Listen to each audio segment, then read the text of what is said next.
What's up, everybody? Welcome to Kinda Funny Games Daily for Monday, April 29th, 2019. I'm one of your hosts, Greg Miller, alongside the busiest lady in the business, Andrea Renee. What's good, Greg? Hall's cough drops, am I right? Oh, yeah, man. Those strawberry flavored ones are my jam. Strawberry, that's a new one. I haven't had a strawberry yet. Yeah, they have less of the menthol, and they're really more just to like More soothe your throat. Yeah. How you feeling? You feeling okay? You I'm gonna be doing okay? all right, yeah. We got a big week ahead of us. I I can't have know. you sick for it. You know This is what I mean? why, that's why I've been resting all weekend, trying to get back into fighting shape. Yeah. So Good. I was in Chicago all weekend. I saw the Andrew, photos. yeah, Looks yeah. like you had a good time for your birthday. Sure, seeing the fam. First time I went home for my birthday in 18 years. That's wild. Yeah. I hadn't thought about it, but there I was, eating Baronis, eating pizza, drinking a lot of beer, having a good time. It was Excellent. good. Thank you all for the birthday wishes, of course. If you forgot and didn't say them, it's too late. Don't bother trying to come in now acting like you totally remembered. No, you just heard about it on the show. Now you wanted to say it. And I won't have it, frankly. It's embarrassing to me that you think I'd fall for it, and it's sickening to bear it, from what I hear, from what I understand over there. It is. I want to fucking throw up right now. I think I'm proud to say I probably gave you the most weird. Yeah. Oh, yeah. Video. You're really good at that. You're really good at that. I don't even know. You're going on Facebook, getting a photo, putting it pops out of some lady's legs. It's like, Jesus Christ, Andrea. This is a lot for me to process this morning on my birthday, but I digress because this is Kinda Funny Games Daily. Each and every weekday on a variety of platforms, we run you through the nerdy video game news you need to know about. If you like that, be part of the show. Patreon.com/kindafunnygames. There you can send in your questions, comments, concerns, everything under the video game sun. Then watch us record the show live on twitch.tv/kindafunnygames. If you're watching live, you have a special job to do. Go to kindafunny.com/you're wrong. Tell us what we screw up as we screwed up, and we set the record straight for everybody watching later on youtube.com/kindafunnygames, roosterteeth.com, and listening on podcast services around the globe. Printer did a page and a half today, and then it just stopped. Just like, I'm done. That's all you get. Cool. So we're using the laptop like today, saving. It's Earth Day was the other day, whatever. Housekeeping for you. I got a bunch strapped in. Kinda Funny Gamescast is taking over. The Borderlands 3 reveal. That's right. Fran, Andrea, and myself are hosting the pre and post shows Wednesday, starting at 9:30 a.m. Pacific time for the Borderlands 3 reveal. That's on the official channels, so you can go to twitch.tv/Borderlands to watch. Of course, we'll be hosting it on Kinda Funny Games if you want to watch alongside them. All the details are up on Borderlands.com as well. Also, breaking news, we have another election on the internet to win. I should say rig, but it doesn't matter. Lima Aroo, you know him. He's the guy who drew the Shirtless Spider-Man cover. More importantly, he's the guy who draws comic books professionally. And whenever he draws one, he puts Kinda Funny references in the back of Spider-Man books, Black Panther scenes, all sorts of stuff. Generation Gone. He has a chance to work right now with the director of Moon. And Lima Aroo has never asked me for anything. He does all this art for us. He puts us in Marvel comic books. He's never asked for anything. He'd really like to win this chance to draw some pages from the script of the new director, or the new movie from the director of Moon. So I need you to go to kindafunny.com/Andre, ANDRE, and go there and vote. It's simple. You don't have to log into anything. It's on the director's official website. You click there, you click vote, it's done, it's over, and you help out a Kinda Funny best friend who is way too good to us. I'd like to be too good to him. Also, if you can believe it, the Vancouver meet and greet is this Saturday. Jesus. We are coming to Vancouver May 4th. You can get all the details on kindafunny.com/events. Thank you to our Patreon producers, Tom Bach, Blackjack, James Davis, and Mohammed. Today we're brought to you by Sherries Berries and ProFlowers. It's that time of year, but I'll tell you about it later. For now, let's begin the show with what is and forever will be the Roper Report. Time for some news. 5 items on the Roper Report. A baker's dozen. Whoa. There was an echo there. Wow. Aw, thanks, Nick. Man. 10:08 and you're in the office already. Wow, I'm impressed. That's not a guy. What'd you Here bring he me from comes. Starbucks? Here he comes. Are those some turn up the microphone sous vide for egg him. bites? What's going on? Of course there's sous vide eggs, but Why did you bring me some? I was here a half hour ago, but I wanted to wait to echo the baker's dozen. So I just stood downstairs. Comic book shop not open. appreciate that. Yeah. Just stared at him. Yeah. Kind of scratched the glass like Porgy does when he's hungry. Sure. Yeah. And yes, they were sous vide egg bites. Thanks for noticing. They were the chicken chorizo egg bites. Those ones aren't bad. They're my second favorite. Very excited to talk about Game of Thrones with you later. Oh, I have a lot to say about Game of Thrones. Nick, a lot of people in the chat wanted to wish you a happy birthday from over the weekend. Happy birthday for me? Yeah. Oh, thanks, man. I can't take credit for that, though. I think it was Greg's birthday this weekend. But you know what? I'll take a little credit for it. I'll take a little credit because I The like bird from the kid on the subreddit, which was a photo of Nick, and be like, "Hey, here's Greg's birthday." I just wanted to say it's great that he gets to work with Nick Scarpino. Yeah, that's fantastic. How was it? Good. Oh yeah, my birthday. Right. Yeah, it was really good, Chicago. We'll talk about it. We got a kind of funny podcast this afternoon. I forgot. Bye. I'm sure that'll come up later. For now, we have five items on the Roper Report. A baker's dozen. Number one, Notch is not invited to the Minecraft anniversary. This is from Brian Crescente over at Variety, who writes, Minecraft creator Marcus Notch, is that Person? Is that a person, right? Person, who sold the title to Microsoft for $2.5 billion in 2014, won't be part of the 10-year anniversary plans for the game because of his, quote, comments and opinions, Microsoft tells Variety. Quote, his comments and opinions do not reflect those of Microsoft or Mojang and are not representative of Minecraft, a Microsoft spokesperson told Variety. The spokesperson also noted that Notch hasn't been involved with Minecraft since he sold the studio and rights to the game in 2014. Notch, once an involved member of the video game development community, has increasingly ostracized himself with his Twitter comments, including transphobic statements and comments about a heterosexual Pride Day, and that, quote, it's okay to be white. Notch has about 3.7 million followers on Twitter. Andrea, how do you feel about this? This is not shocking at all. No. Quite frankly, I don't know why it's news. He hasn't been involved in Minecraft since he sold it. They're doing this anniversary thing, this anniversary celebration, right? That is some event that's going to talk about the past, present, and future of Minecraft. I think that's where it comes down to, and maybe something that is misstep. Everybody's reporting on this now. It was Crescente and Variety's exclusive to begin with. I think that's where it stems from, is the fact that, cool, so the creator of it isn't involved with this 10-year celebration, right? And is that okay? Is that the way it should be? How does that go? And obviously you go to your Microsoft, you own it. How do you want the brand to be recognized? It's certainly not the way it should be. It should be that Notch was continuing to stay invested in his community and the thing that built his wealth to what it is, and that he would appreciate the amazing support that players all over the world have given to the thing that he created with, the team at Mojang. But that's just not the way he has been, Sure. So I think that it's not surprising that this is the way it is. It's just disappointing and a little bit sad in one sense. But should he be involved, or does he need to be? Absolutely not, because I think the individual creators and players of Minecraft, the millions and millions of people around the world that have been playing for a decade or whatever, have really embodied what Minecraft is, and it's not just on Notch. Obviously, he will always forever hold a place in Minecraft's history. Yeah, he shouldn't be erased from the record books, no, right? Of course not. Never. I'm not suggesting that at all. Oh, no, I wasn't saying you were. But I'm just saying that you can have a 10-year anniversary celebration without him if he is willfully choosing to not partake. Well, it's just a bummer, Sure. And so you say he's he's participating he's choosing not to be a part of it because of how he's acting online.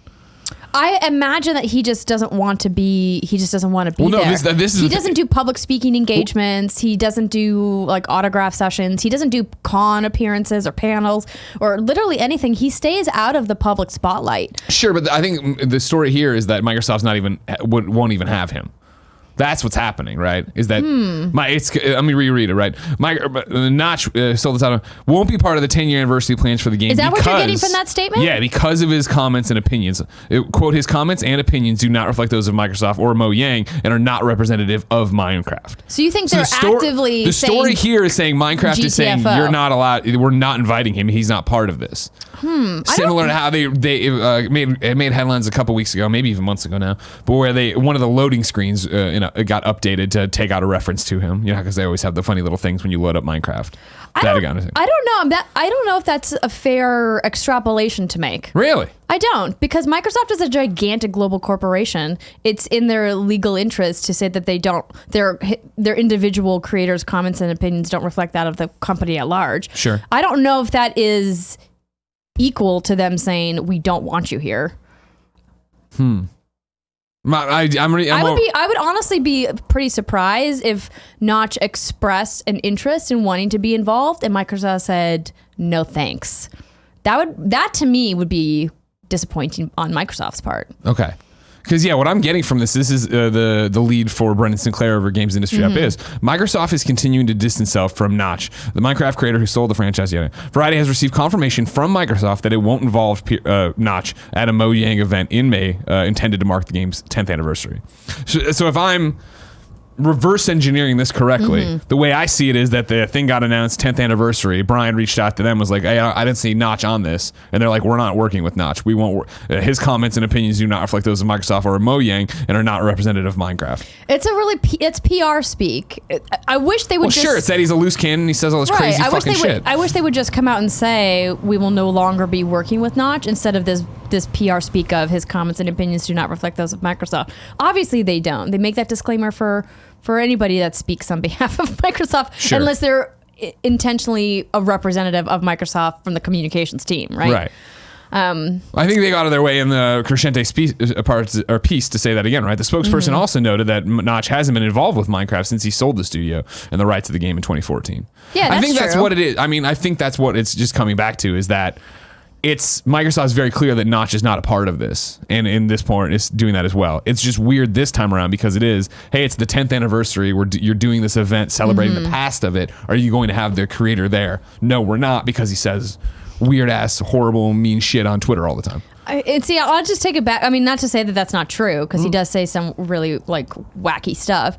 I think that it still comes down to Notch drawing the line in the sand a long time ago, years ago, saying, I just don't want to be involved with it anymore. He said as much publicly that he's like, I'm done with Minecraft. Sure. So I guess it makes Microsoft look good if they're like, yeah, we don't want to be involved with him anymore. Sure. It's what he's saying. The whole thing just feels like drama. Well, I think it's just because he got approached, right? Insert my drama gif here. I'm sure Microsoft would prefer not to have had any reason to talk about this. I'm sure it's Crescente looking at this going, 10th anniversary, wait, is Notch going to be there? Well, now we're talking about it. Hey, well, that's the thing, though, right? Is that's how the video game news works, right? Yeah, exactly. Don't get me wrong. We don't get enough hot gossip, Greg. Microsoft was definitely prepared for this question, but they weren't going to offer the information on their own. But here they are taking a stance. His comments and opinions do not reflect those of mine. I mean, that is them saying his transphobic, homophobic bullshit that he said before is not going to be tolerated for us. Good. And then that has started the conversation again, though. And I haven't even seen this take, but I'm sure this take exists. Is that right? How does that work? And I think for the company Microsoft is trying to build, for the gaming community most of us are trying to build, that makes sense. That, freedom of speech, whatever. You're allowed to go say whatever fucking horrible shit you want on the internet, but there's going to be ramifications, and that's not how you're protected by what happens with it, right? Yeah. No, I'm with you 100%. There should be ramifications for sure. I just don't think there are here because Notch doesn't give a fuck. Sure. That's yeah, I know, right? It's it's like, oh, cool. You're not inviting the guy who didn't want to go. I haven't checked actually. Hold on. I want to see if he said anything yet, because since these stories started popping. Yeah, no, worth looking up for sure. Nah, it doesn't look like it. But it's this is sure, okay. You're just like whatever. Microsoft isn't inviting Notch because Notch doesn't want to go and they don't want him there. Looks like everyone's happy. Sure, I guess that's what makes sense. But I think it's going to be interesting. Whatever. You're right. Everybody is happy on it, I guess. But again, now it's except for Brian Crescente. Well, it's going to are you kidding me? He's in love with this Crescente right now. Everybody talking about this article. That's what you want when you write these pieces. And when you get this thing that now everybody has to pick up and source, right? Because they went to Crescente for it. Yeah. It's just the question, I think, of now that. You're right. So let's say you've said it. Notch doesn't like doing this shit to begin with. Who fucking cares? But now that they're like, well, we're not inviting Notch because he's a dick on Twitter for all. Let's read between the lines, right? He says horrible things. This is Microsoft just trying to look good, I guess. I don't know. Take a stand. I mean, yeah. I think it's important that large companies vocalize their tolerance or lack of tolerance for certain behaviors of people that are associated with their brand, because there's not enough brands, I think, that take a stand because they're afraid Everybody wants to be wishy-washy. Everyone wants to try to be as mainstream as possible and not take that stance, right? They don't want to rock the boat or upset business as the bottom line, right? But I don't think that their statements are particularly controversial, like, oh, cool, you're not inviting Notch. All right. But it's controversial because of why. No, Greg, I'm not. Don't you understand how the internet works now? Us versus them, right versus left, SJWs versus bad people. I don't know what the other side of that one is, but you know what I mean? Yeah. Oh, the alt-right. Yeah, that's how it's got to be. Everybody's got to be mad about something, Andrea. Okay, I'm not gonna get mad today though, Greg. All right, good. Well, I'm you're zenned allowed out to. right Yeah, now. right. Well, you have Game of Thrones in review after this. I've heard you start talking about it. We'll see how I'm now you'll be saving there. all of my Yeah. anger for that show. I think it's interesting that Microsoft had a clear statement about it, right? Crescente's article, or maybe one of the other ones I was reading, goes on to talk about when they removed the notch reference from their loading screen in a patch note, there was no comment given on why that happened. And now for them to come out and be like, hey, guess what? Again, I'm reading between the lines, but hey, guess what? The way he carries himself is not representative of what Minecraft is and what we want it to be, so we're not going to associate with him anymore. I'm sure most of the kids playing Minecraft today don't even know who Notch is. 100%, yeah. I think sadly, that is for most video games. They play Last of Us. They have no idea who Neil Druckmann is. No, You know of what I course mean? not. History. They need it. You know what I mean? Interesting. I thought you'd be more fired up on one way or the other than that. Nah. I'll let you go. You're Don't care about Notch. Even Keel Andrew. No, understandable. Yeah, right. There's a lot of. He exists. Yeah, exactly. You can throw a rock on the internet and find somebody being weird and a dick and saying horrible things. Speaking of Greg Way, PewDiePie has asked people to stop the subscribe PewDiePie movement. This is from Zach Zwenzen over at Kotaku, who writes, in a video posted today, PewDiePie asked his fans to stop using the popular subscribe to PewDiePie slogan, citing events like the Christchurch shooting, where a shooter yelled the slogan before opening fire on Muslims worshipping in New Zealand. Quote, I think it's time to end the subscribe to PewDiePie movement, or meme, PewDiePie says in the video. He goes on to say that following the Christchurch shooting, he came to believe, quote, it's clear to me the subscribe to PewDiePie movement should have ended then, end quote. The meme started earlier this year as a way to keep PewDiePie's channel as the most subscribed channel on YouTube, as another popular YouTuber, T-Series, began to overtake his channel. PewDiePie says the movement started out of positivity. His video shows footage of YouTube creators making videos and people buying billboards, playing music, having parades, and doing cheerleading routines in support of his channel. While he says he was initially moved by these gestures, now he believes the slogan is too closely linked with the terrible acts of violence and hate. Quote, I didn't want the hateful acts to overpower all these amazing things people were doing. All these cool and positive things, he says. On March 15th, a young man shot and killed 50 people and injured 50 more at local mosques in Christchurch, New Zealand. The shooter streamed himself on Facebook and was heard yelling, subscribe to PewDiePie, before he began firing at people. Later that day, PewDiePie tweeted out a message on Twitter, which seems to have since been deleted, though Forbes has a copy of the tweet. This is the tweet. Just heard news of the devastating reports out of New Zealand, Christchurch. I feel absolutely sickened having my name uttered by this person. My heart and thoughts go out to the victims, families, and everyone affected by this tragedy. This is PewDiePie on March 15th, 2019. Beyond this tweet, PewDiePie was mostly silent on the shooting. In the video, he claims that his name being referenced in the shooting, quote, affected me in more ways than I've let show, end quote, and says he wanted to take his time to respond. He also didn't want to make the shooting about himself, he says, or let hate win. In the video, PewDiePie says he disagrees with some who believe that he is a racist or that the meme was about racism. The popular YouTuber has faced multiple controversies involving actions with racist overtones, such as paying two men via the freelancer website Fiverr to hold up a sign reading "Death to all Jews" and using the N-word on a stream in 2017. He later apologized for these incidents. Quote, some of the media, he says in today's video, have made the meme all about race or politics or nationality. And I don't agree with that at all, and I want that to stop. This negative rhetoric is something I don't agree with at all. To make it perfectly clear, no, I'm not a racist. No, I don't support any form of racist comments or hate towards anyone. This movement started out of love and support, he concludes, so let's end it with that. God damn it, Andrea. Why is the internet gotta be so complicated when people get successful?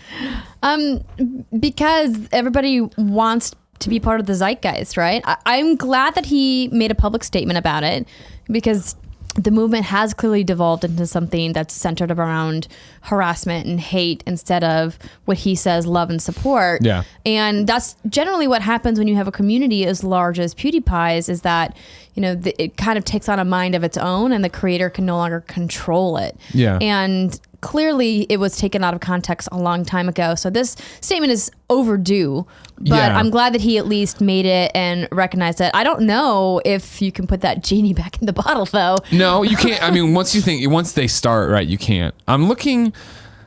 I was going to say, I know that I try to cut down things, right? PewDiePie states in the video he believes that when you have an audience of over 90 million people, you're bound to get a few degenerates. I mean, obviously. Exactly, We right? have degenerates here at Kind of Funny. We're not that big. Well, Barrett's right there. Yeah. I mean, I wasn't going to say his name out loud. But. Yeah, I hear you. No, for me, honestly, like, this is the thing is with PewDiePie, I don't like you and me are busy enough, right? And I remember when this stuff broke and the death of the all Jews thing and the N-word, and you're like, what the fuck are you doing? Why would you think any of this is a good idea? Blah, blah, blah. And I don't know PewDiePie personally, right? And I don't know Notch personally. I don't know any of these people from a personal level to be able to weigh in on what their real motivations are, what the fuck they're thinking, because they're making decisions Greg Miller wouldn't make in a million goddamn years, right? However, I think what's interesting is when the Christchurch thing happened and it was subscribe to PewDiePie at the beginning of the video. I remember the tweet from Pewds being out there about like, this is what we just read, right? But then they're being silenced and the movement's still going. And I always was like, that's a really weird thing to have still going, right? Like for me personally, if we had if Beyond, I guess, whatever, if we had a popular slogan or a meme here that was going on, somebody did something horrible like this dressed as Johnny Ace, right? Johnny Ace is fucking retired. Like we never are going to do that again. We're going to be very clear, like, hey, don't do this in our name. Don't do this kind of thing. This isn't what this was. We're stopping and everything about that, right? The fact that he didn't, I found weird. However, I truly appreciate what he says here, right? Right. Where he talks about the fact that beyond this tweet, PewDiePie was mostly silent on the shooting. In the video, he claims that his name being referenced shooting affected me in more ways than I thought. And he wants to take some. He also didn't want to make the shooting about himself, which would have been the big thing, right? Absolutely. I know somebody, I think it was on the subreddit this weekend, there was a conversation about how Kind of Funny needs to stop applying what we do as a business to game devs and crunch. And it was a really interesting read. It's a conversation for another time.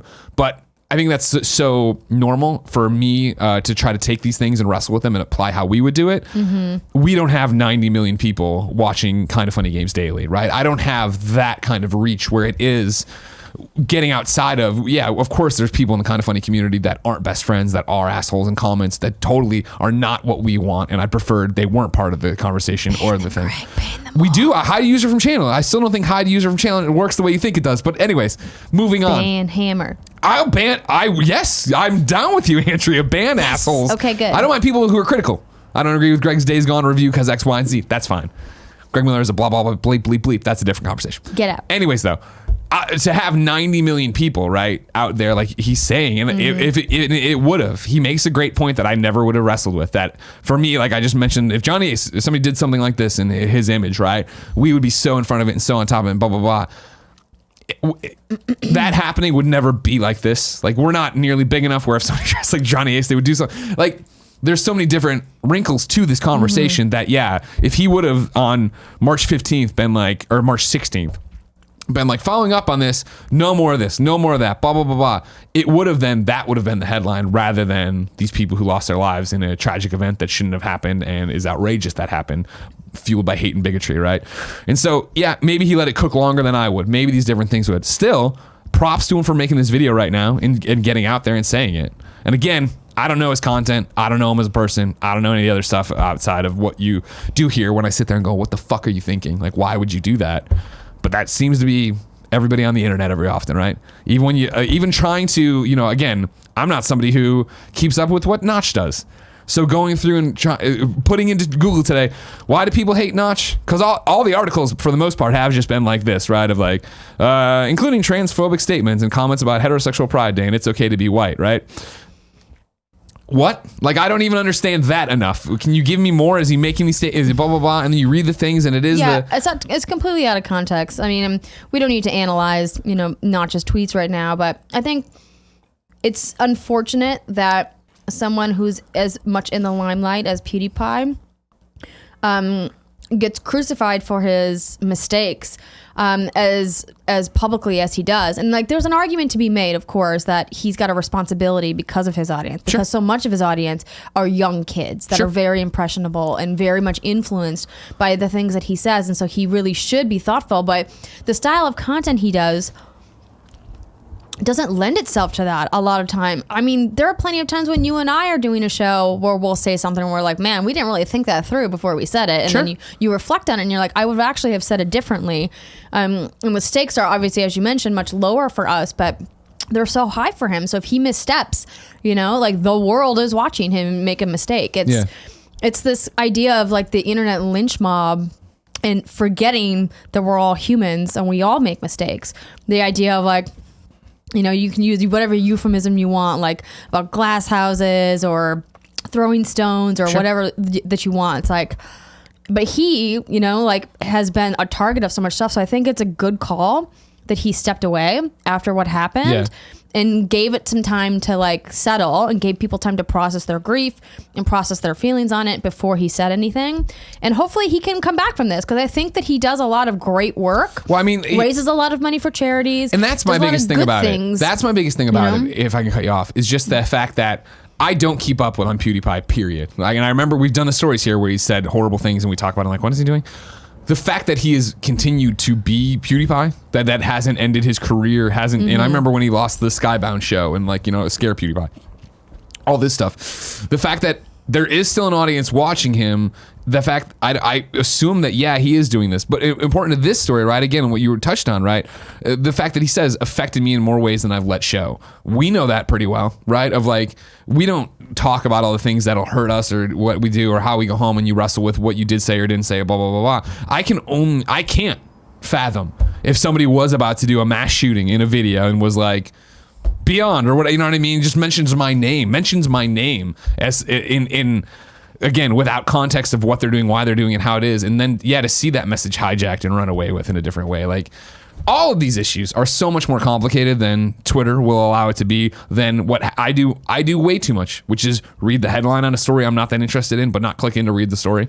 Where it's like, I read the headline and how many times then I'll be like, oh yeah, I heard about that. This happened. And Jen's like, well, yeah, but there was more to, did you read the article? I'm like, well, no, but I'm not claiming to be an expert. You know what I mean? That's the culture we live in. And that's why I think like today on Games Daily, to lead with both of these, I want to be clear that I don't know everything about these stories and everything about the histories and blah, blah, blah. Not because I'm trying to be ignorant about it, but because it doesn't pertain to my normal everyday life. But I want to talk about it here, and I want to have this conversation about what the fuck is going on and why, why this would happen. And I think there's so much to it, and just the differences in the way we were all raised, in quotes. And I don't mean actual parenting. I mean the way we've all come up in our careers, where I feel like I wrestle with the small reach I have in treating that in a different thing and putting out a different message than I think Notch does, who was just making games all by himself for how long, and then this thing Minecraft blows up, and then suddenly he's on the stage with, what was it, 3 million? Something crazy amount of followers, or 3.7 million.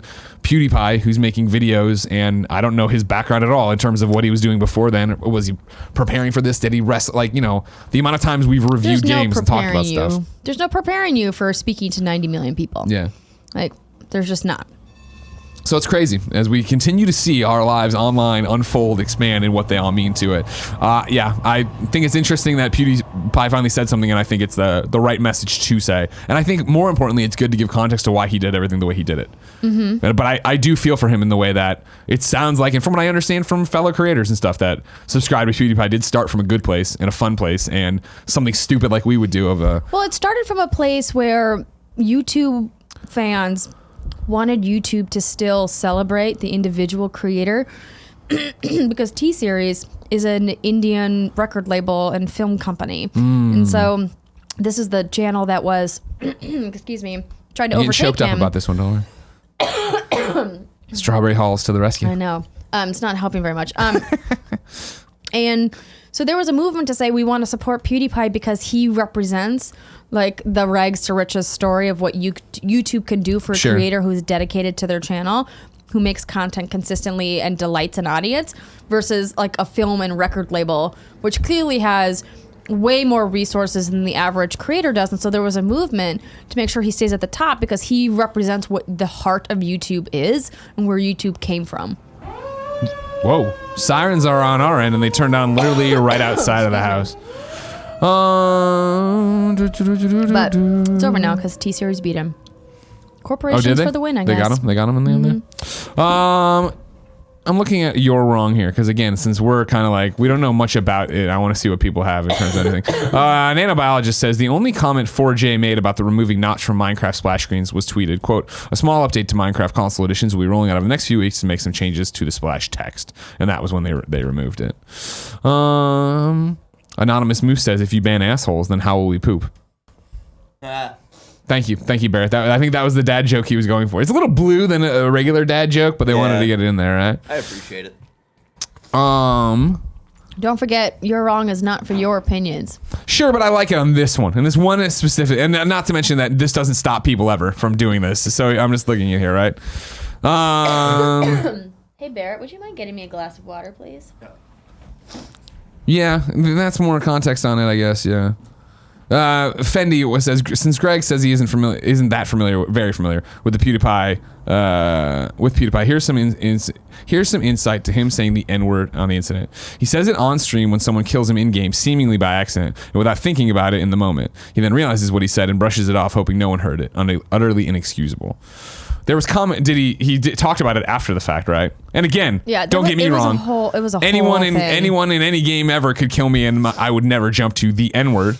No. Like that's. I wouldn't either. And there's like which then gets into the thing of that. Does that mean you use it? Like, you know what I mean? There was a whole context that people were trying to make about why he used it and how because he's Swedish and he doesn't understand the connotation of that word. And quite frankly, I've heard from a lot of Europeans that are like, we use that word all the time. I'm like, that's not cool. That's not cool. You should stop that. Yeah. So, I mean, he apologized for it. He knows it was wrong. He's not going to do it again. It goes back to what all of this always goes back to for me, right? And I cannot speak for either. Well, I can't. Thank you, Eric. I can't speak for either Notch or Pewds in this situation, right? But I remember distinctly when Hulk Hogan, right, and all that stuff happened, and he said the N-word, obviously you didn't know, in a horrible, horrible context in this phone call and blah, blah, blah. You know the story. But more importantly, that when what was it? When he either got erased from the Hall of Fame or when they were starting to bring him back and putting him back on stuff, New Day put out a unified statement. So Kofi, Xavier, and Big E. That was multiple things, right? And basically it was like they're not happy about it. They're not happy about it. They're not sad about it. It's just how it is. Obviously Hogan's vital to history of wrestling. Then they were like, though, here's the thing. For us, it's not about saying you're sorry. It's about your actions backing that up. So he's done these things, and we're gonna watch and like the rest of the world and see what it means and what that actually shakes out to. And so that's, I think, the only way you can judge any of these things and how they are. If not just still being an asshole on Twitter, okay, like then you know how he stands and who he is and what he does. And from what I understand with a cursory knowledge of looking through today or whatever, right? It seems like that's still the thing. He's still unapologetically Notch and going to say what he wants to say and does what he wants to do. PewDiePie, I'm even way, way, way less at because it's all about his content rather than about how some few tweets you can actually look to. But again, it seems like with both the Death Doll Jew sign he paid for, saying the N-word or whatever, it seems like his statements after the fact were not cool.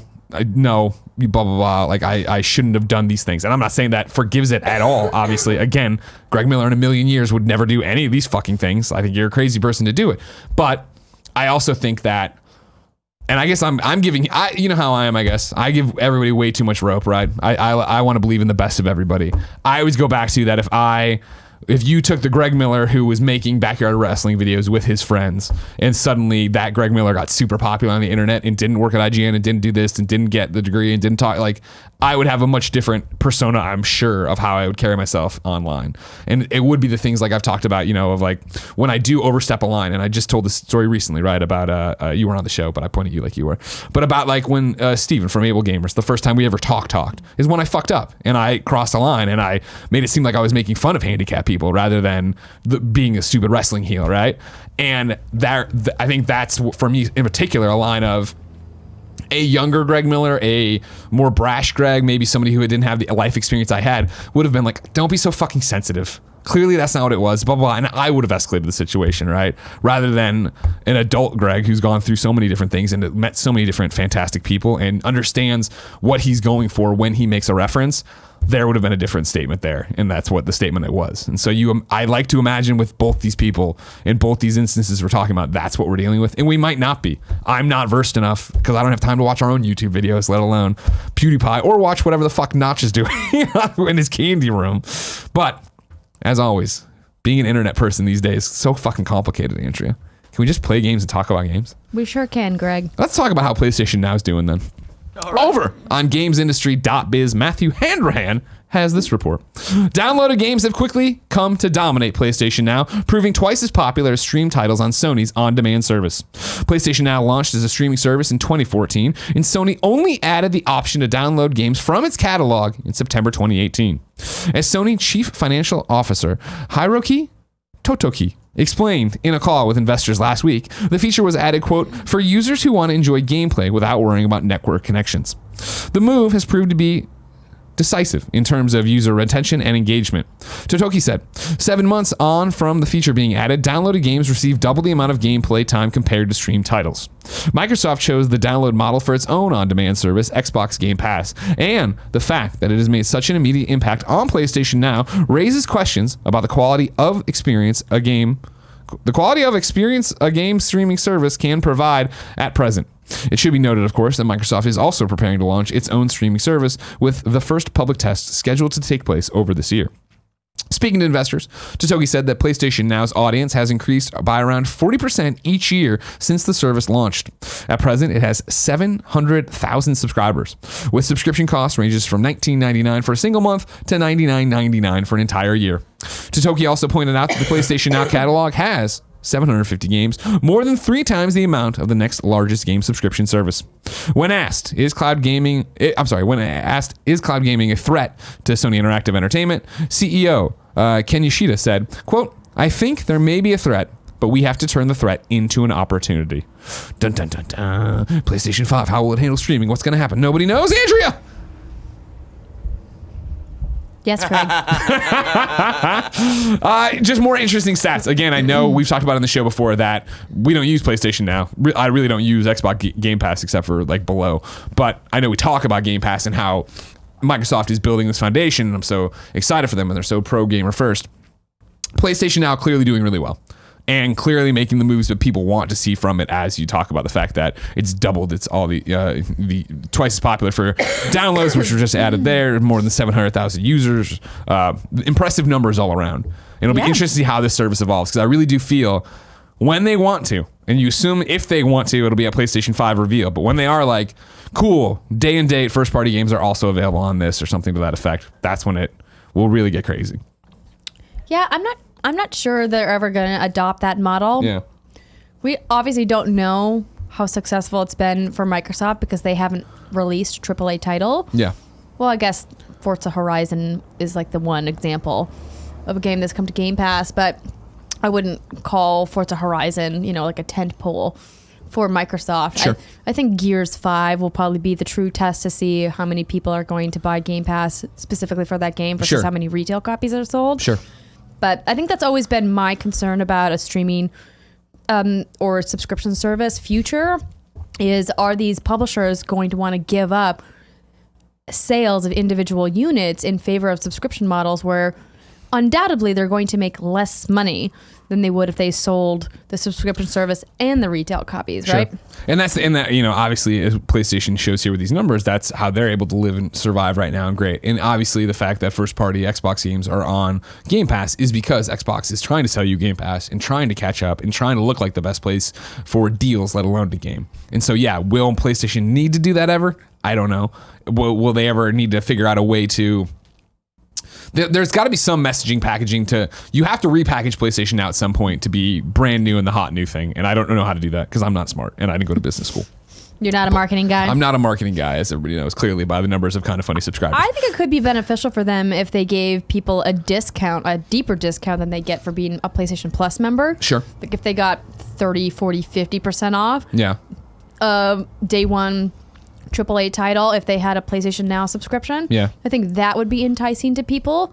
But, just what is it, 10% for PlayStation Plus? Yeah, something like that. Yeah. That's a kindoffunny.com/you're wrong. I'm pretty sure that's right. Let us know what the PlayStation Plus discount is for buying on PlayStation Store. I think that more people would maybe be motivated, but I had no idea 700,000 subscribers.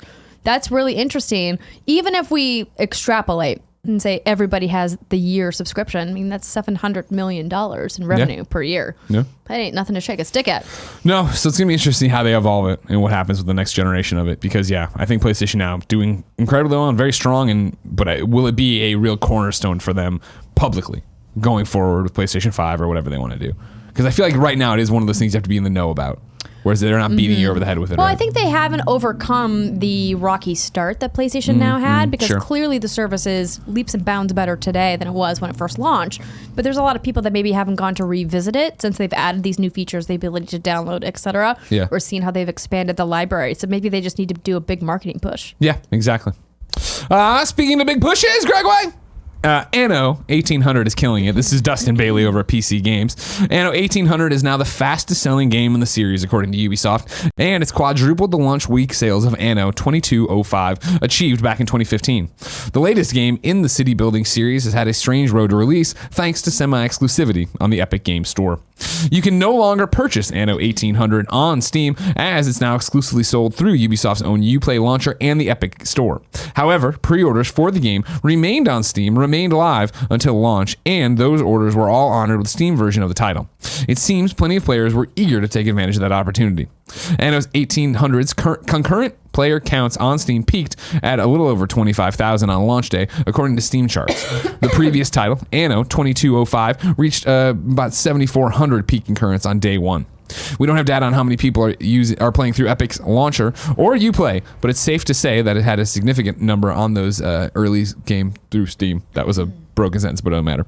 In a press release, managing director, name Mr. Grindle, says after this amazing and successful launch, we now completely focus on delivering the best post-launch content possible for Anno 1800 and can't wait to show you more, end quote. Go get them. Yeah, good job. It's more the fact that like Anno came out of nowhere, I feel like, where no one was talking about it, and then a lot of people in my Twitter feed were talking about it. The last time I played Anno, I think was 2205, or potentially the Anno before that. And I played it at a Gamescom event. And I was like, oh, why did I not know about this? Because I loved sim games like that when I was younger, and I just, since it's clearly like a PC title now, I just don't play it. Exactly. Yeah. But that's what when I saw the numbers and I watched the trailer, I was like, I'd be all over this if it wasn't on PC. No offense. And then of course it wouldn't work well on consoles. I get it. You know what I mean? But I love SimCity so much, and looking at it, I was like, damn, this looks pretty cool. But again, I got to get my trophies. You know what I mean, Barrett? Yeah. Thanks, bud. Speaking of, let's talk more sales. World War Z sells way above expectations on PC thanks to the Epic Store exclusivity, the developer says. This is PC Gamer's Samuel Horty. Third person zombie shooter World War Z is selling way above expectations on PC thanks to its Epic Game Store exclusivity, developer Saber Entertainment has said. The game passed 1 million copies sold this week across PC and consoles, and more than a quarter of those were on Epic Game Store. Saber Interactive Chief Executive Matthew Karch told VentureBeat that the game has sold particularly well on the store outside of the US. Quote, overall, the US and EU have been equally strong in sales. We've had 70,000 people playing at once across all platforms, with very similar distribution among PC, PS4, and Xbox, he said. What surprises us is the fact that sales outside of the US on the Epic Store have been so strong, with the US being only 1/4 of sales, end quote. In a separate release, Karch added, quote, on the PC specifically, we are performing way above expectations thanks to the support we have received from the Epic Games Store, end quote. He did not expand exactly on how the Epic Store had helped the game exceed expectations. It's another indication that launching on Epic Games Store rather than Steam is not harming developer sales figures. Last month, Epic said that Metro Exodus, another exclusive, sold 2.5 times better on the store than Metro Last Light did on Steam. Partly thanks to the sales of World War Z, the Epic Games Store had a record weekend last weekend, according to a tweet from Epic Games on Tuesday. On Wednesday, Epic Games CEO Tim Sweeney said that the store will stop exclusives if Steam changes its revenue split for developers. Throwing down the gauntlet. And it was like, I remember seeing this last week, right? It was just in like a response to somebody. It wasn't even like he was like making a giant statement. He was just talking to somebody on Twitter, and he put that out when the guy was like, why so many exclusives? He's like, well, stop if they want to change it. Tim Sweeney likes to make those kinds of statements. He's a bold man. Epic right now is like Vince McMahon. You know what I mean? They're doing that walk through the streets of video games. Like, come at me, bro. I'll have something to say. What do you want to talk about? I mean, they can. They have a pile of money right now. Of course they can. And they make, one of the best video game engines out there, right? Mm-hmm. And so I think that this is a great win in the face of people who are review bombing games for being exclusive to Epic. To have the devs, Saber Interactive, come out and say, this was actually really good for our game and really good for our studio. Do you think this would be a positive story and be a win? But no, I tweeted about this over the weekend, and people were like, all mad about it. Yeah, people hate the Epic Games Store. It's like I pissed in their Cheerios or something. I was like, dude, you still have a PC. It's not like they're locking it behind another piece of hardware. Yeah. It goes back to that conversation we already had. It's just another launcher. Yeah, it's the conversation we'll continue to have until Epic Games Store gets all of the bells and whistles that Steam has, or gets closer to that, it seems. But yeah, it's an ongoing conversation that people are still very mad at Epic Games for this. It just feels to me like an incredibly selfish choice that people are boycotting Epic Game Store or boycotting developers because they want to do the thing that's financially the best decision for their studio. It seems wildly selfish to me. Sure. And like, sure, there's probably an argument to be made about why can't they release on both? Why can't they release on Steam and Epic Game Store? Well, I think the answer there is simple, right? And that argument stops as fast as it starts. Money. And again, you want to be like, oh, well, it's all about money grubbing companies and yada, yada, yada. Well, we just talked about one of the games last week, right? That has already made its budget back, or is like, it's 190% over right now because of the Epic Games exclusivity and the money given to them. And that's so hard what do we want to talk about crunch and layoffs and all these different conversations and then ignore that for some developers, especially small PC developers that are putting their games on, this is a way to ensure your game is successful, ensure your studio lasts longer, ensure you cover the cost for the people that are doing it. Like, I get that it sucks, I guess, to open another launcher. And for the record, I really don't get that sucks. No, and I know Greg, that's not a it's popular stupid. opinion. I know I'm not trying to kick everybody who's a PC player. I've read the subreddit threads explaining why you guys don't like Epic Game Store. Well, we all know you hate PC players. It's okay. Oh, well, I don't hate the players. I hate PCs. We were so close. Bear, do you remember the golden age? 2007, it seemed like it was over. Yeah. PC games were on the way out. Remember when Kevin had to take a week to fucking build this PC for Andy? Sure, and everybody's like, oh, but it's so fun. Yeah, That's it's what's so fun. easy, but Kevin almost destroyed himself doing it, so... All right, let's dial it back, everybody. Let's stop being characters for a second. You know what I mean? No, I wasn't being a character there. I was being very serious. Bear You was weren't being doing the Greg serious. PC character. Got it. Sorry. No, I think that there's nothing wrong with players asking Valve. I said this, I think, last week or the week before. If players are truly upset about Epic Game Store exclusivity, they shouldn't be mad at Epic. They should be mad at Valve. They should be petitioning Valve to lower their profit percentage. Valve doesn't need the split to be that big. It's not like Valve is hurting for money, that they're a struggling business. Do you believe this Tim Sweeney quote? Do you think that if Valve was to come in and change it, that Epic would pump the brakes on the exclusives? I don't see why he would have a reason to lie about it. I mean, they could. I mean, it would obviously benefit Epic to not pay for the exclusives, right? And like, what benefit would Epic Game Store have over Valve if they matched the profit distribution? They wouldn't. Yeah. Steam would win because their player base is just so much bigger and their service is better. And so I don't understand why he would be lying about that, right? I want to read the full, since we're talking about it now, the full Tim quote goes like this. If Steam committed to a permanent 88% revenue share for all developers and publishers without major strings attached, Epic would hastily organize a retreat from exclusives, parentheses, while honoring our partner commitments, and consider putting our own games on Steam. That's the quote from April 24th. That seems like a win-win. Yeah. Yeah, it's so weird and fascinating, like where we're at with that. Yeah. Of like, what does Steam see when now they see that? Like, do they care? Are they seeing? Like you said, they're making so much money. Do they want it to look like they're now kneeling to Epic and Tim Sweeney and like, okay, cool, you want to do that? Or it's not about kneeling to Epic. It's about honoring the commitment that you have to the people who put the content on your platform to make money. But this is why a lot of developers have trouble with or have issues with publishing their games to the Apple or publishing their games to Google Play as well, because those platforms take a huge chunk of their profits. And so it's frustrating that it has to come back to Epic being the bad guy when Tim Sweeney has publicly said, we launched the Epic Game Store to help promote developers and help promote publishers, people who are making games, because they don't need the money from the Epic Game Store because they have money from Unreal Engine, and now, of course, they also have money from Fortnite. And so they did that because they want to foster a more robust development community. And I think there's nothing wrong with Valve saying, hey, you know what? Thank you, Epic, for leading the way on this. You're right. We will also want to help publishers who have helped build Valve and Steam to the company it is today. From here on out, we're lowering our profit sharing to help encourage smaller teams or bigger teams become more profitable for their games. Yeah. I don't understand why that's such a bad thing or why that's controversial. It's like, it seems like, why not? Why can't Valve just do that? They can. They just won't. And that's disappointing. Yeah, I mean, for me personally, and again, as somebody who doesn't play PC games or whatever, that's why I thought for the longest time, man, Epic keeps doing everything right? When they came out and said this, and they're like, no, we're moving to this for everybody. No, if you make assets in the game, we're going to give you a better split of the revenue you're selling on the store. And all the little things they've done that I was so perplexed when it did start coming through that, no, people are really mad at Epic Game Store for all this stuff. But then reading into it and like seeing their Trello and all these different, it's like, I feel like they're tackling it. I feel like that'll be most of those are going to be moot points in a year and a half.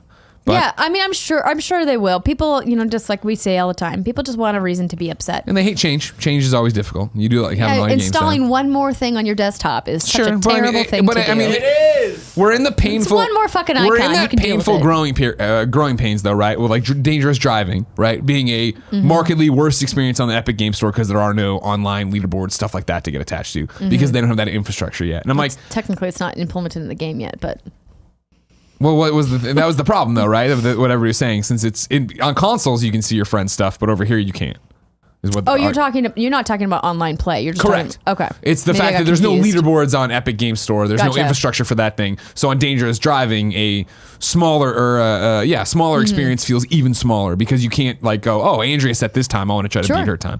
That's a real complaint, and I get that, and And that's they why should we just play on PlayStation 4, right, Craig? exactly right. Of course, I don't know why you went up the trophies, but more importantly, I also think you can see that that's a limited time problem, and I know Yes, that sucks for the of game you're course. playing right now. But do we really think they're not going to fix that down the line?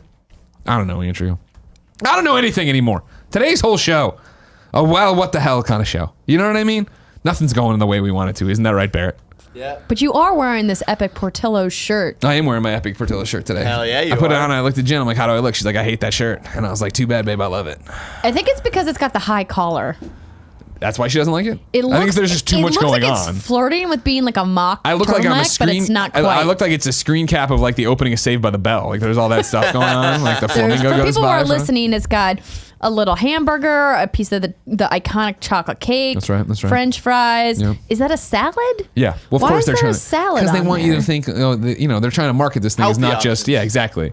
You got that. You got the hot dogs. Yeah, the You got hot You got the dogs? things. You got the fries. Now it makes me want Portillo's. I digress. You know what I want? Games that are out today. Andrea, where would I go? You would go to the official list of upcoming software across each and every platform as listed by the Kind of Funny Games Daily show host each and every weekday. Yeah. Before I tell you what games are out today, let's thank our sponsors, Sherries Berries and ProFlowers. We'll start with Sherries Berries. Mother's Day is coming up, and there's absolutely nothing most of us wouldn't do to make sure our special mom gets some special treat on her special day. This is why you should use Sherries Berries. We've talked about these guys, ladies and gentlemen, all the time. Every this time of year, Mother's Day, Valentine's Day, Sherry Berries come up. They are, of course, strawberries dipped in chocolate, delivered to your mom's door or your door. You could use this offer if you wanted to deliver them to yourself if you want. You can deliver them to anybody you want. But here's the thing I'm always going to say. Guess what? Mother's Day is coming up. You are going to forget.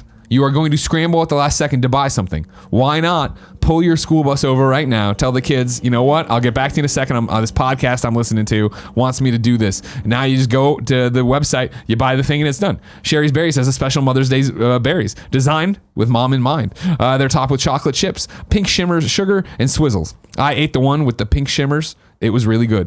I like Sherry's Berries. They taste real good. They're really juicy. They're fresh strawberries. Why not like them?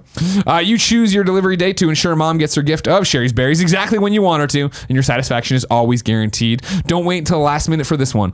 Visit berries.com today to order freshly dipped strawberries starting at $19.99 for the moms in your life. To make mom really happy, you can double the berries for just $10 more. Mother's Day is Sunday, May 12th, so visit berries.com. That's BERRIES.com. Click on the microphone in the upper right corner and enter my code KFGames. That's berries.com. Click on the microphone, add the code KFGames. Make your mom happy. Don't forget. Why not double up though? Because ProFlowers is also here to remind you, don't forget about the real pros this Mother's Day. That's your mom. Where would you be without your mom? Of course, we love ProFlowers here. We get them delivered all the time. We have a whole bunch of boxes out there. Andrea was very furious. I brought some home. You took them home with some I brought of the one ones. of them home. Yeah, and then there's still one in there. I didn't want to be greedy. Yeah, you should have been greedy. Doesn't should matter. have. Yeah. What? Describe the bouquet you got from ProFlowers.com. So the bouquet that I got consisted of a variety of roses in different colors, pink, white, yellow. They were beautiful. They are. Now they're just starting to fully open. Sure.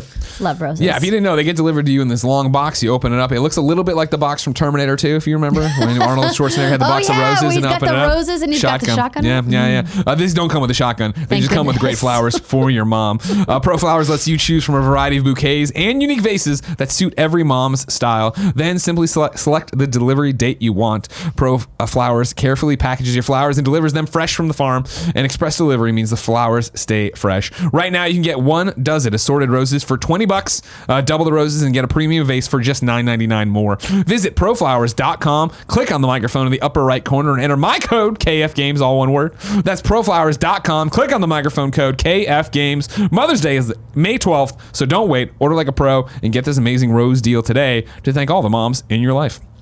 I assure you, I'm going to do both of these because you can just set it and forget it. What do you got for me, Bert? I forgot Mother's Day was coming up, but as you know, I'm a nerd and I like to play the Batman Arkham games once every year. Calendar man. So I started Arkham City last night before Yeah. Game of Thrones to pass time, and I went down there. He mentioned Mother's Day. I was like, God damn, this game's so fucking Nailing cool. it. Out today, you got Mordhau on PC, Fighter Royale, Last Ace flying on PC, Elarios Origins, Jesus Christ, on PC. Elros Origins. How do you say the next one? Witch Sun. Witch Sun. Actually, that's pretty easy when you look at it.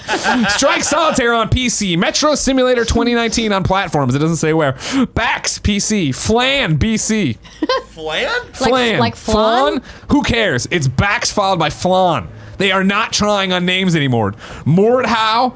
It's literally like Bax, a sentient piece Flan, of dessert. Planes Attack on PC and Mac, and then Tiki Trials on PC. Come on, guys. I know you're PC game people. We can come up with better names. There's Flan. Operate 2 people at the same time. That's how it started. I can't. I was looking at something else. I was looking at... Good Never lord. mind. New dates for you. Elder Scrolls Online Elsewhere is coming to PC, Mac, PlayStation 4, and Xbox One on June 4th. Flan on PC. Looks like a game you can buy and play. God bless them. Good luck. I'm glad An it's action there. game that thinks of each other. When the girl woke up, a dark and cold place had spread. As the girl advances her feet, she meets the frozen black knight. Join the power of 2 people and get to the truth. That's the most bullshit game description I've ever read. What?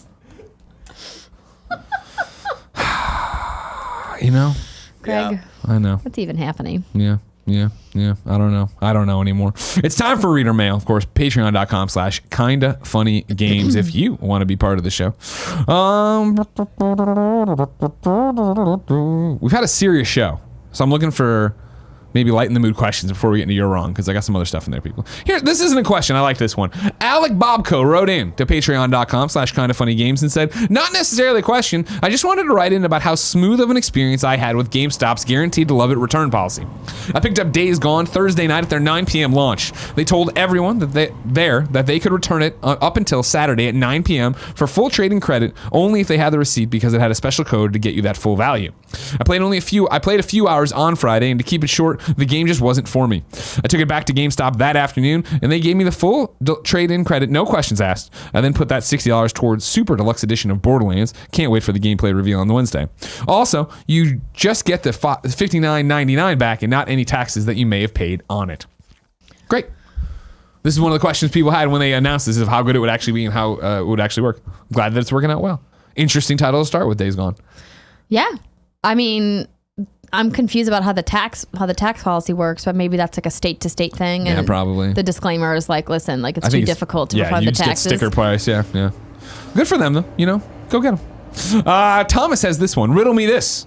Why is it that we can avoid spoiling huge moments in games? For example, only a couple weeks ago, I found out the twist at the end of KOTOR. And movies, Endgame, need I say more. But every man and his dog on Twitter wants to ruin Game of Thrones for everyone else. Is this a fan base thing? It can't be the length of content, given Game of Thrones episodes are as long as a short movie. What gives? Or have you found the opposite? And have you had games spoiled for you often? Also, remind Gary to plug his comic, Oliver, on Wednesday. Issue 3 came out the other week, and it was fucking awesome. Thomas. Hell yeah. I'm with you, Thomas, and I've gotten into an argument with Mr. Tim Geddes about this I was gonna because say, he thinks it's okay to spoil Game of Thrones because live tweeting it is a national pastime. Yeah, he's and talking I'm about- like, no way, dude. The reason I think games don't get spoiled as often is because games are long. And so in order to get to like the secret part of the game, you have to probably invest like 30, 50, 100 hours. Yeah. So not as many people get there as quickly. But I think that there's nothing wrong with expressing emotion about something that you're watching. But when something's like time delayed or is actively being like broadcast, there's like you shouldn't be tweeting or posting like screenshots of the episode or using character names. There's a way to express yourself. In fact, I took several screenshots of really fun tweets that are expressing their feelings about Game of Thrones that aren't spoiling anything. There's nothing wrong with expressing yourself, but if you specifically need to talk about a key plot moment, go to a forum where spoilers are welcome and talk about it there. Yeah. Because I have yet to see a good tweet of somebody spoiling something. They're always like the most mediocre. And I'm like, just stop it. Just don't do it. But they're And the I don't most want none of retweeted. this bullshit of like, oh, well, it's your fault for getting on social media. To you, I say, fuck you. Whoa! That's right. I said it. Let's fight about I need it. a Well- GIF. I need a GIF, well Corey. then. To USA, fuck you. I'm gonna respond to so many tweets with that. No, I mean, it is an interesting thing. I think the reason video games don't get spoiled, like you said, is the fact that they are so long. I think it is also the fact that you're all getting there at different times. I don't agree with the Tim Geddes. It's the live water cooler moment. You're in there and it's happening thing. But I get it. I get what he's saying of like watching and tweeting and stuff, but then it doesn't take into account time zones. Last night we landed, coming back from Chicago, and it was already airing, and I don't care. Like, I watch the show, but I'm not like obsessive about anything. So I was on Twitter and I was seeing, I was like, oh man, yeah, these are flat out spoilers. These aren't like, you're not being cheeky about it. You're not saying X character had a really good show. There were like GIFs and there was video, and I was like, huh, okay, like It's bad. you're right out there. And I would have been pissed if that was Endgame. Now, Endgame, of course, I went through and I said all the muted words and stuff. I guess if you really wanted to for Game of Thrones, you could. And You can't mute GIFs. Sure. If someone Yeah, just yeah. tweets Yeah, a GIF yeah. of a moment in the show, you're kind of screwed. You know, Yeah. I don't know. I get upset because I think people just need to be more thoughtful. Agreed. I don't think that's asking And that I also, much. and I think we've all done it where we do, or you and I have done it, where we want to talk about something or tweet about something, and you can tweet not codedly, but like, man, that's that scene and all kind of, you know what I mean? Right. Like, be able to, like, yeah, you can get around what it is or use emojis or some shit. But even that, I'm like, oh, I don't want to ruin this for anybody. Also, be clever with your tweets. I would much rather see clever tweets than people just being like, oh my gosh, did you see this person do this thing? Yeah. Like, there was a key character that did some things in last night's episode that we're going to talk about in Game of Thrones in review. Yeah.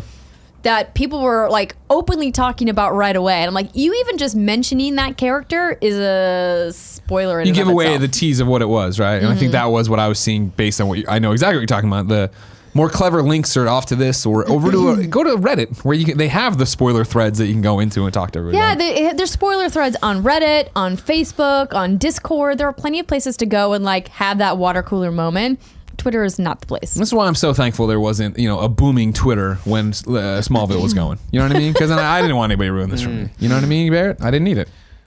There's booming something I remember because Arkham Knight spoilers came out before the game came out. Spoiler? I mean, well, that happens with everything. It does Yeah. happen. Yeah. You're right. Yes. But like for on sure the it internet, happens. if it's a link somewhere, you can avoid that, right? Like you Sure, don't have to but go to that website. people for sure No, do there tweet out was, about like Arkham City's ending was a very definitive scene that's very spoilerish. Yeah, and and like people the- did say that shit. Yeah. But it wasn't near it. It wasn't. It wasn't the It wasn't as pervasive as it was last night because Yeah. last night is a shared moment. People are treating the Game of Thrones episodes like they treat the Super Bowl and tweeting about commercials when you're watching the Super Bowl. Yeah. Yeah, Which but isn't. everybody can watch the Super Bowl at the same time. I'm with you. I'm not saying it's okay, Andrea. I'm just trying to give you a glimpse into their madness. Yes. And then of course just Tim Geddes is a monster. We've talked about that for a while. # Tim sucks. Am I wrong, Barrett? I'm kind of on both sides. I don't want to get into it. Time to squad up. This is where one of you Barrett. writes in to patreon.com/kindafunnygames. You give me your name, username, platform of choice, and I read it here for the best friends to come and find you and play games together. Today, Kevin Bogues. Koala? No, KevinBogues has a story about PlayStation 4. His PSN is KevinBogues, Bogues. He says, successful squad up. I wanted to write back in and say thanks to all the best friends and a huge shout out to Zach_7_ for the meetup. After writing in last week, I have a flood of requests and was able to finish up my Division 2 Platinum.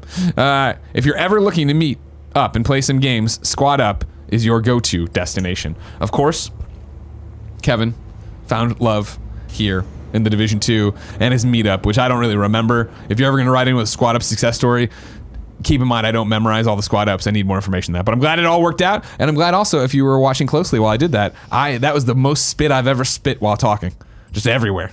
Disgusting. I'm a horrible human being. You're wrong!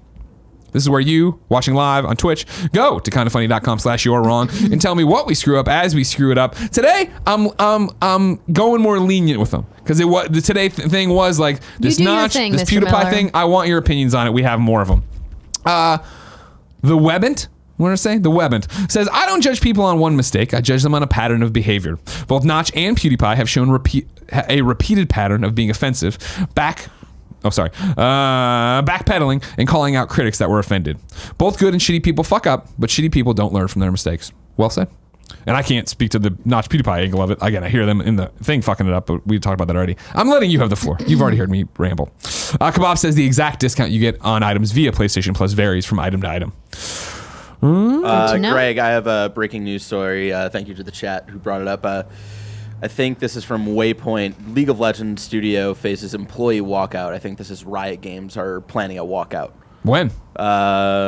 I have to read more. That was the headline right now. Okay, we'll keep our eye on that one. Maybe that'll probably Tomorrow. be a report for tomorrow. Yeah. Nanobiologist also points out that it seems the average discount for a PlayStation Plus thing is 10%. So we were not wrong because I know I've seen that save 10%, but then sales obviously do that all over the place. Technically, it was on Kotaku first. Barrett's such a coward. By the timestamps.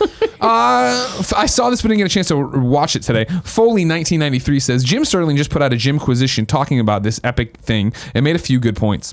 The company's benefiting from the Epic Games exclusivity is not all small indie developers you keep talking about, but it's also giant publishers that can't help but design their games to help make money in the world. Make all the money in the world. The same companies that lay off their staff after the game is released and same companies that force crunch on their workers. Let's not forget that people benefiting from Epic's situation are the rich, and the rich keep helping the rich get richer. I mean, yeah, the rich are getting richer, but the small people also make more money too. Yeah. All devs make more money on Epic Games Store. That's the point we're going for and with the deals, but I understand where you're coming from. I do need to watch Jimquisition and see what's going on over there. And then somebody's just arguing about why it's okay to do this, I guess, so I don't care about it. The same companies that lay off their staff after the game is released. I wonder which company you're talking about. I mean, we talk about stuff like that. And that was really prevalent for a long time, right? Where you ramp up production and then lay off the contractors, whatever. I know. I'm just saying. Yeah, no, I There's mean, definitely the instances clearly of a it. conversation that we don't have time to get into now about how that's part of cyclical entertainment development. It's prevalent in TV and movies as well. Yeah. But deeper conversation for another show. But thanks for having it with us. Remember, you can. Patreon.com/kindoffunnygames with your questions. This has been Kind of Funny Games Daily. Your host for the week go like this. Tim is here with Barrett tomorrow. That's right, Barrett on the show. That's crazy. It's Liddy. Wednesday is Tim and Gary Witta. Thursday is Fran Mirabella, and it was supposed to be Lucy James from GameSpot, but she emailed or texted me this morning saying there's now a meeting. She can't do it. So everyone must boo her on Twitter. No, don't boo Lucy. What? In like a fun way. It's No, not don't her do fault it. She got pulled into a meeting. You know what she did show up for? The No. Persona 5 spoiler She did cast. show up for the Persona 5 spoiler cast. When's that available for people to watch? Sometime this week. Everybody send cry emojis at her. Is that fine? Yes, Yes. they Okay, can send be cry, sad that you're she's not sad. going to be Well, here. that's But what don't it But was be also in mad. crying Choir. happy that she's on the Persona 5 spoiler cast Greg, sometime you don't this week. understand. People sometimes take what you say very seriously. That's We don't true. want to send That's any true. harassment or hate towards It's Lucy. true. It's true. Well, yeah, I don't want it to be misinterpreted as hate. Say, Right. hey, we'll miss Be you. nice How to about that? Lucy. We'll miss you. We wish you were a woman of your word. Wow. We'll miss you. No, no, Greg. Jesus, don't. No, I'm kidding. Just, whatever. Don't even talk to her. Unfollow her. And then Friday, I'm back. It's me and Tim doing the show. Ladies and gentlemen, this has been Kind of Funny Games Daily. Until next time, it's been our pleasure to serve you.